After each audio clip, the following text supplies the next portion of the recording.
এবারও বাড়ল অনুব্রতর আরও বিপত্তি। অনুব্রত মণ্ডলকে কেন দিল্লি নিয়ে যাওয়া হচ্ছে না, বুধবারই এমনই প্রশ্ন তোলে রাউস অ্যাভিনিউ কোর্ট। তারপরে বৃহস্পতিবার অনুব্রত মণ্ডলকে দিল্লি নিয়ে যাওয়ার অনুমতি পায় ইডি। আর এর ফলে কার্যত কেষ্ট মণ্ডলের কষ্টের ওপর আকাশ ভেঙে পড়েছে।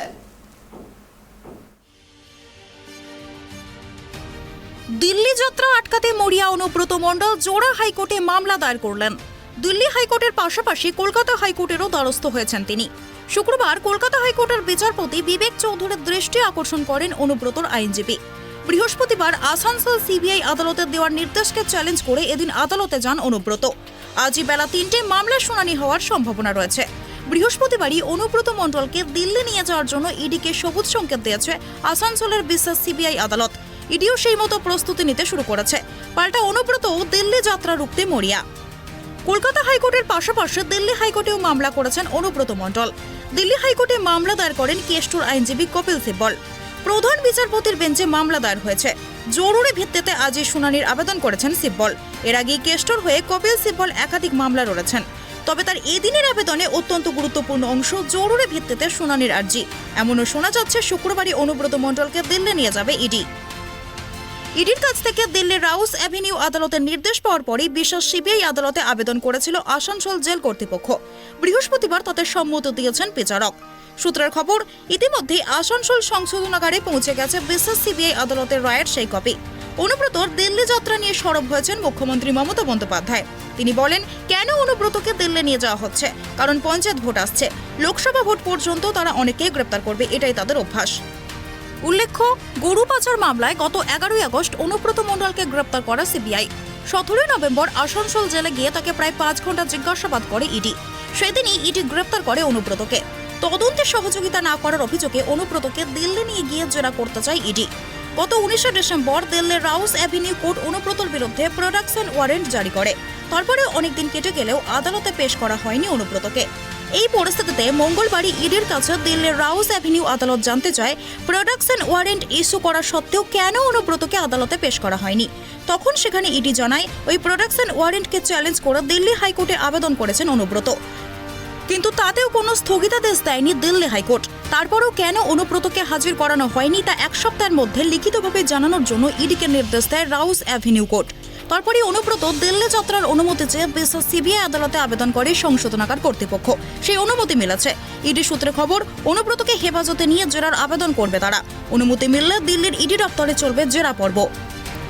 Bureau report, Tribe TV.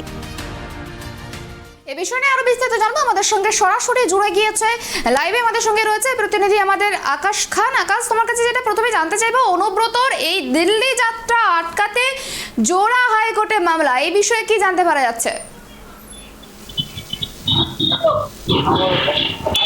এখনো পর্যন্ত দেখো, আমরা যেটা আইনজীবীদের সূত্র থেকে খবর পাচ্ছি যে এই যে অনুব্রত মণ্ডলকে আজকে দিল্লি নিয়ে যাওয়ার সম্ভাবনা রয়েছে, এরকমটাই কিন্তু জেল সূত্রে খবর। পাশাপাশি তোমাকে জানিয়ে রাখতে চাইবো যে অনুব্রত মণ্ডলের যে আইনজীবী যারা রয়েছেন তারা কিন্তু ইতিমধ্যেই চাইছেন যে যাতে করে দিল্লি যাওয়া আটকানো যায়, অর্থাৎ তারা হাইকোর্টের দ্বারস্থ হয়েছে, এমনটাই কিন্তু আমরা সূত্র মারফত খবর পাচ্ছি। এবং এই মুহূর্তে হাইকোর্টে তারা তাদের যে আবেদন, সেই আবেদন তারা হাইকোর্টে রেখেছে এবং সেই নিয়ে এখন হাইকোর্ট এই গোটা বিষয়ের উপর কি রায় দেয় সেটাই এখন দেখার। তবে ইতিমধ্যেই আমরা যেটা গতকাল সন্ধ্যার পর থেকেই যেটা আমরা জানতে পারছি বা যেটা আমরা দেখতে পাচ্ছি যে আসানসোলের যে বিশেষ সংশোধনাগার, আমরা সেখানেই দাঁড়িয়ে রয়েছি এবং এখানেই রয়েছে অনুব্রত মণ্ডল।